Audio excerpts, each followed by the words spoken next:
Hello dear students. जैसा कि आप लोग आज हेडिंग के रूप में देख पा रहे हैं कि मैं आप लोगों के सामने electric field due to an infinite uniformly charged non conducting sheet, इसको हम किस प्रकार डिराइव करवाते हैं you can see here. First आपको क्या करना है, एक पी क्यू आर एस एक शीट लेनी है, वो भी कौन सी, नॉन कंडक्टिंग। तो मैं यहाँ पे आप लोगों के सामने डायग्राम बनाता हूँ, थोड़ा देखें।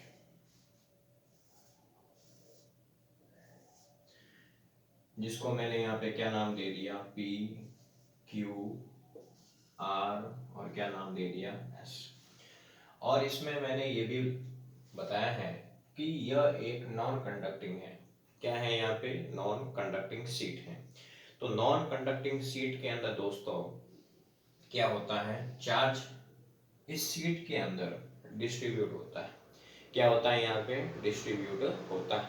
कहने का मतलब है चार्ज अंदर होता है, अंदर वितरण होता है उसका। ठीक है, तो मैं किस प्रकार करूंगा, चार्ज का वितरण प्लस इस प्रकार लिखूंगा।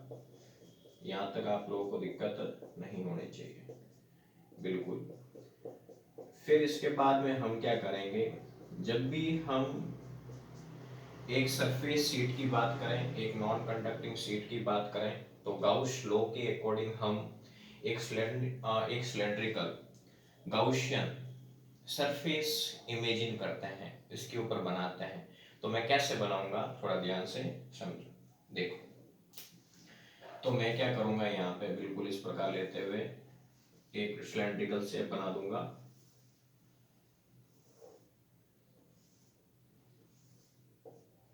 ठीक है, और जो इसकी जो लेंथ होगी, उस लेंथ को मैं यहाँ पे क्या नाम देने वाला हूँ, बिल्कुल 2r देने वाला हूँ। क्या नाम दूंगा इसको, 2r। तो यहाँ से यहाँ तक जो इसकी जो लेंथ है वो कितनी है, r है।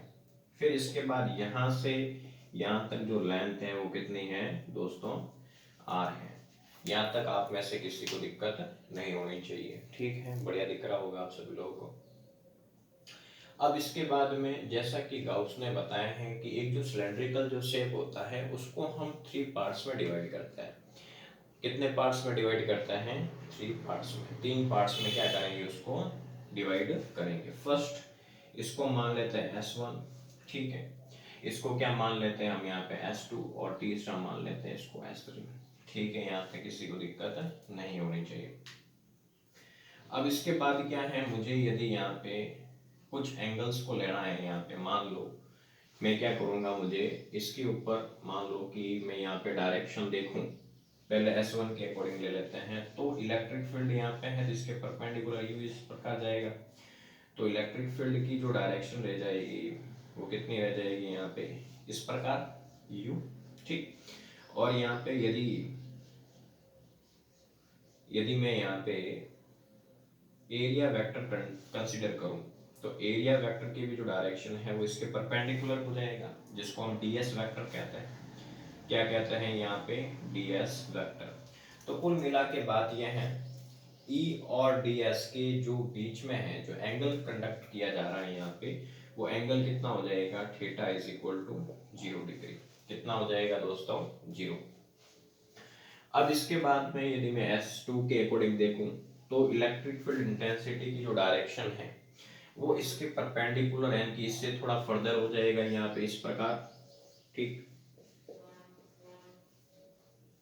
और यहाँ पर यदि मैं एरिया वेक्टर कंसीडर करूं, तो वो इसके परपेंडिकुलर हो जाएगा ds वेक्टर के।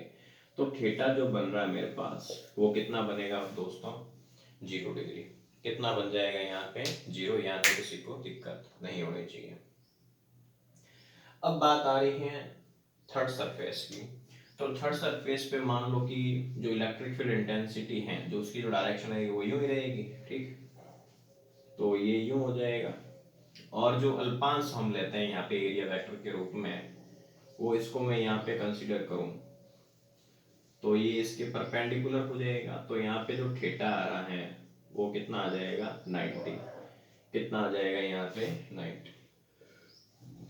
यहाँ तक आप में से किसी बच्चे को कोई दिक्कत हो तो बच्चा बोल सकता है, ठीक। अब बात ये आ रही है कि इनो यहाँ पे जो ये जो सिलेंड्रिकल जो शेप है उसको 3 पार्ट्स में डिवाइड किया हमने, अलग अलग पार्ट के हमने हर प्रकार के मेथड्स को हमने देखा। अब हमें क्या करना है, इन तीनों को मर्ज करना है। तो मर्ज करने का जो तरीका होता है वो होता है हमारा इंटीग्रेशन का। तो उससे पहले हम ये देख लेते हैं कि ये जो सरफेस जो शीट है नॉन कंडक्टिंग, इसके लिए कौन सा फॉर्मूला लाई करता है। तो उसके लिए हम फॉर्मूला देखेंगे, किसके अलोंग देखेंगे यहाँ पे दोस्तों, surface charge density, surface charge density, इसके अलोंग जो फॉर्मूला बनता है वो होता है sigma is equal to Q upon S. मुझे यहाँ से क्यू चाहिए तो मैं क्या करूँगा, क्यू इज इक्वल टू उधर भेजूंगा इसको, तो कितना आएगा सिग्मा एस। यहाँ तक किसी बच्चे को दिक्कत नहीं होनी चाहिए, यहाँ तक किसी को दिक्कत है तो वो बच्चा बोल सकता है, ठीक है। बिल्कुल मजा आना चाहिए, बड़ी बड़ी मोटी मोटी बात इतनी सी है इसके अंदर। अब इसके बाद में क्या है कि यदि मैं यहाँ पे गाउस लॉ का यूज करूं, क्या यूज करूं यहाँ पे, Gauss law, from Gauss law.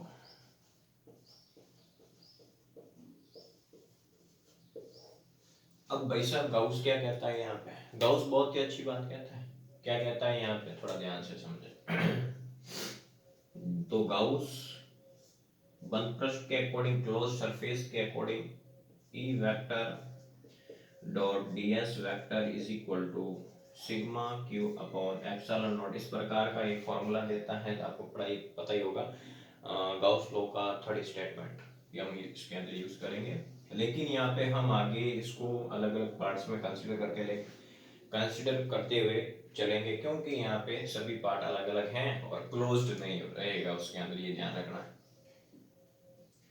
तो हम इसको कैसे देखेंगे, S1 E vector dot ds plus S2 E vector dot ds, S3 E vector dot ds is equal to sigma Q की जगह मैं क्या कंसीडर करूंगा, क्यू अपॉन एप्सिलॉन नॉट। यहाँ तक किसी को दिक्कत नहीं होनी चाहिए, ठीक है। अब मेरी बात थोड़ा ध्यान से सुने, S1 के अकॉर्डिंग जो थीटा 1 है वो कितना है हमारे पास 0, और S2 के अकॉर्डिंग जो हमारे पास थीटा 2 है वो भी कितना है 0, और S3 के अकॉर्डिंग जो थीटा 3 है वो कितना है 90 है। तो ये 90 है तो बाबा ये पूरा कितना हो गया 0। अरे बोलो रे, आ रहा है कि नहीं आ रहा, बिल्कुल फील आना चाहिए, क्या आना चाहिए फील। और इसको यदि मैं आगे थोड़ा सा खोलूं, क्या करूं, यहाँ पे थोड़ा सा खोल देते हैं। तो हम कैसे खोलेंगे इसको, देखो यहाँ पे E D S cos 0 plus E D S cos 0, और इस क्यू की जगह मैं क्या पुट कर सकता हूँ यहाँ पे क्यू एस, क्या पुट कर सकता हूँ यहाँ पे सिग्मा एस, क्या पुट कर सकता हूँ sigma S upon epsilon not. अब देखो cos 0 की जो वैल्यू होती है दोस्तों, वो cos 0 की जो वैल्यू है दोस्तों वो कितनी होती है, यहाँ पे 1 होती है। तो यहाँ पे मैं 1 लेके कंसीडर कर सकता हूँ।